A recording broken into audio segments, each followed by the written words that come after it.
ব্রাহ্মণ, মুসলিম সব জাতির মহিলাদের মাসে 3,000 টাকা করে দেব। আর যে 1,20,000 টাকার ঘর দিচ্ছে, 16 লাখ লোককে দিয়েছে মমতা ব্যানার্জি বিগত বছরে, আবার 8 লক্ষকে দেওয়ার কথা ছিল, দিচ্ছে না, মিথ্যাচার। তো এটারও 2 লক্ষ টাকা করে আবাসনের প্রকল্পের টাকা দেয়া হবে।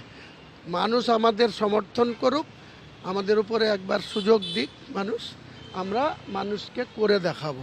এদের মতো মিথ্যাচার করব না। মাদ্রাসা নিয়ে মিথ্যাচার, চাকরি বিক্রি করে 25,700 লোকের আনএডেড মাদ্রাসা ঝুলিয়ে রেখেছে 338 আর 235। এইসব দিনের পর দিন যে মিথ্যাচার বাংলার মানুষকে নিয়ে মমতা ব্যানার্জি করছে, এর যোগ্য জবাব বাংলার মানুষ আগামী নির্বাচনে দিবে। আর আমাদেরকে যদি বাংলার মানুষ একবার সুযোগ দেয়, তাহলে আমরা ওই প্রকল্পে মহিলাদের জন্য মাসে 3,000, আর বাড়ি তৈরি করার জন্য প্রত্যেকটা যাদের বাড়ির দরকার, যাদের ছাদ নেই, আবাসন নেই, কুড়ে ঘরে বাস করছে, টালির চালায় বাস করছে, তাদের ছাদ করে দেওয়ার জন্য 2 লক্ষ টাকা করে আবাসনেরও টাকা দেওয়া হবে। আপনি কালকে বলেছেন যে নৌসাদ সিদ্দিকী আপনার সঙ্গেও কথা বলছে, আবার তৃণমূলের সঙ্গে গোপনে মিটিং করছে, তাহলে কি নৌসাদ কি আপনার সঙ্গে জোটে আসতে চাইছে না? এবং আপনি রীতিমতো হুঙ্কার ছুড়ে দিয়েছেন যে ভাঙড়েতে তাকে হারাবেন। কি বলবেন এই পুরো বিষয়টা নিয়ে? আজকে আর আমি এই ব্যাপারে কিছু বলবো না। আমি শুধু এটুকু বলতে পারি, যারা টিএমসিকে পরাস্ত করতে চায়, যে রাজনৈতিক দলগুলি, সে নওশাদের দল হতে পারে, সেকুলার ফ্রন্ট, মার্ক্সবাদী কমিউনিস্ট পার্টি হতে পারে, জাতীয় কংগ্রেস হতে পারে, তারা যদি মনে করে যে এই দুর্নীতিগ্রস্ত সরকারটাকে ছুঁড়ে ফেলার জন্য বা অপসারণ করার জন্য বা ক্ষমতাচ্যুত করার জন্য তারা আমাদের সঙ্গে যে কোনো ব্যাপারে বসবে। আমার কোনো ইগো নেই, তাদের সাথে বসতে রাজি আছি। যদি কেউ মনে করে থাকে যে আমি খুব গাড্ডায় পড়ে আছি বা আমি খুব অসহায় অবস্থায় আছি, তাহলে এটা ভাবার কোনো কারণ নেই। আমি 31শে জানুয়ারি অবধি তাদের জন্য অপেক্ষা করব। 1 ফেব্রুয়ারিতে আমি আমার নিজের জনতা উন্নয়ন পার্টির চেয়ারম্যান হিসাবে কারা কারা ডায়াসে থাকবে, অল আউট লড়াই হবে না, আমি কত আসনে লড়াই করব, সেটা 1 ফেব্রুয়ারিতেই আপনারা জানতে পারবেন। দাদা, আপনি ব্রিগেড জনসভার কথা বলেছিলেন, সেটা এই মুহূর্তে কি অবস্থায় আছে? ব্রিগেড জনসভা 1 ফেব্রুয়ারি হবে বেলা 1টার সময়। আমি এনওসিটা কালকেই পাওয়ার কথা ছিল, হঠাৎ করে ডিফেন্সের যিনি অথরিটি সিগনেচার করে দেবেন, তিনি একটু অসুস্থতা হয়ে যান, তারপরে তিনি অসুস্থতা থাকার জন্য অফিস করেননি। আমাকে একটা লিখিত যে 6 তারিখে জমা দিয়েছিলাম, তার পরিপ্রেক্ষিতে আমাকে একটা লেটার দিয়েছে। ওনারা 16 তারিখ বেলা 1টার সময় আমাকে ডেকেছেন। আমি নিশ্চয়ই আশাবাদী সেখানে এনওসি পেয়ে যাব।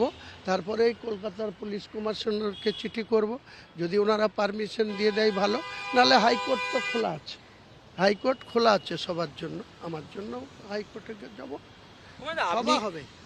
হুমায়ুন, আপনি বলেছেন যে এ রাজ্যে আপনি, আপনার দল একটা নির্ণায়ক ভূমিকা থাকবে এবং সেখানে এ রাজ্যে যেই সরকার করুক আপনাকে প্রয়োজন হবে।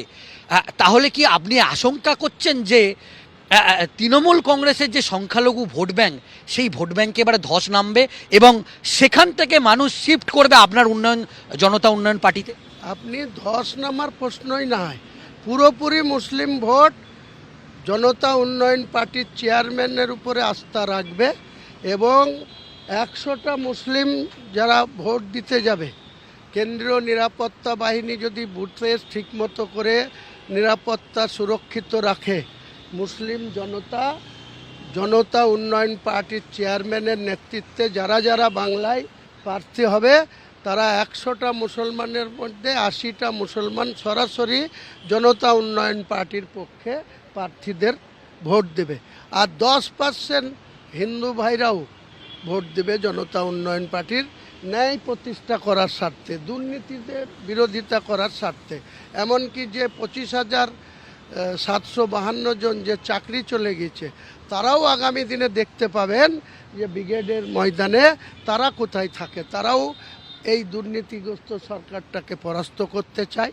তাদের সঙ্গে যে মিথ্যাচার করা হয়েছে, তাদের ফ্যামিলি আজকে যে অসহায় অবস্থায় দিন যাপন করতে হচ্ছে, আগামী দিনে আমাদের 1 পয়েন্ট প্রোগ্রাম শুধু নির্ণায়ক শক্তি বলছেন কেন, এমনও হতে পারে যে আমরা একাই মেজরিটি নিয়ে বাংলার মানুষের কাছে চলে আসবো, মেজরিটি নিয়ে।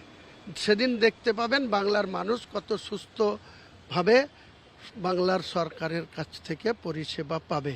এখানে কোনো জাতিভেদ থাকবে না, এখানে কোনো মন্দির করার প্রতিযোগিতা থাকবে না, এখানে কোনো মসজিদ করার প্রতিযোগিতা থাকবে না, এখানে কোনো কার্নিভালে করার প্রতিযোগিতা হবে না। এখানে সার্বিক বাংলার 11 কোটি মানুষের উন্নয়নের জন্য নবনির্বাচিত সরকার কাজ করবে। অভিষেক বলছে 250 আসন নিয়ে তারা ফের এ রাজ্যে সরকারে আসবেন এবং তিনি আবার বিভিন্ন জায়গায় উত্তরবঙ্গ দক্ষিণবঙ্গ একেবারে চষে বেড়াচ্ছেন, কি বলবেন? যত খুশি চষে বেড়াক, দিবার স্বপ্ন দেখতে নিষেধ করুন। ওনারা কংগ্রেসকে সঙ্গে নিয়ে 2011-তে কটা পেয়েছিল? 182 আর 42 কত হয়? দুটো মিলে এখন কংগ্রেস সাইনবোর্ডে পরিণত হয়ে আছে। কংগ্রেস দল পশ্চিমবাংলায় মুর্শিদাবাদের অধীর আর মালদার ঈশা খানকে বাদ দিলে গোটা বাংলার কংগ্রেস সাইনবোর্ড হয়ে আছে। তো সেই সাইনবোর্ড সম্মিলিত দলের সঙ্গেও যদি আবার জোট করে, তাও বলছি যে 200-250-র কথা ছেড়ে দেন, 100 পার করতে বলুন, তারপরে স্বপ্ন দেখবে চতুর্থবারের জন্য মুখ্যমন্ত্রীর গদিতে শপথ নেওয়া। শেষ প্রশ্ন, আপনি ফুরফুরা শরীফে গিয়েছিলেন, খুব উল্লেখযোগ্য বিষয়, এবং আপনি বেশ কিছু মানুষের সঙ্গে দেখা করেছেন, যদি সেই শেষ প্রশ্ন যদি এটা কি বলে। মানুষ ওখানে শ্রদ্ধেয় ব্যক্তি ইব্রাহিম সিদ্দিকী, ওনার সাথে আমার দোয়া চেয়েছিলাম, উনি আমাকে খুব ভালোভাবে দোয়া করেছেন, আমাকে সাপোর্ট করা বা দোয়া করার অঙ্গীকার করেছেন। তুহাস হুজুরের কাছেও গেছিলাম, উনি রাত্রি জেগেছিলেন, তাই বাড়িতে ঘুমিয়েছিলেন, দেখা হয়নি। বাকি সাবির সিদ্দিকী উনি যথেষ্ট আপ্যায়ন করেছে, খাওয়া দাওয়া করিয়েছেন, প্রথমে ব্রেকফাস্ট, তারপরে নামাজ পড়ার পর লাঞ্চ করিয়েছেন। খুব সুন্দর পরিবেশে আলোচনা হয়েছে। আপনারা ভবিষ্যতে দেখতে পাবেন এই যে ফুরফুরা শরীফ পবিত্র মাটি একটা জায়গা, সেখানকার মানুষ অত্যন্ত আমাদের সঙ্গে মধুর সম্পর্ক গড়ে উঠবে আগামী দিনে, এটুকু বলতে পারি। এখন মুসলিম সব জাতির মহিলাদের মাসে 3000 টাকা করে দেব। আর যে 1,20,000 টাকার ঘর দিচ্ছে, 16 লাখ লোককে দিয়েছে মমতা ব্যানার্জি বিগত বছরে, আবার 8 লক্ষকে দেওয়ার কথা ছিল, দিচ্ছে না, মিথ্যাচার। তো এটারও 2 লক্ষ টাকা করে আবাসনের প্রকল্পের টাকা দেয়া হবে। মানুষ আমাদের সমর্থন করুক, আমাদের উপরে একবার সুযোগ দিক মানুষ, আমরা মানুষকে করে দেখাবো। এদের মতো মিথ্যাচার করব না। মাদ্রাসা নিয়ে মিথ্যাচার, চাকরি বিক্রি করে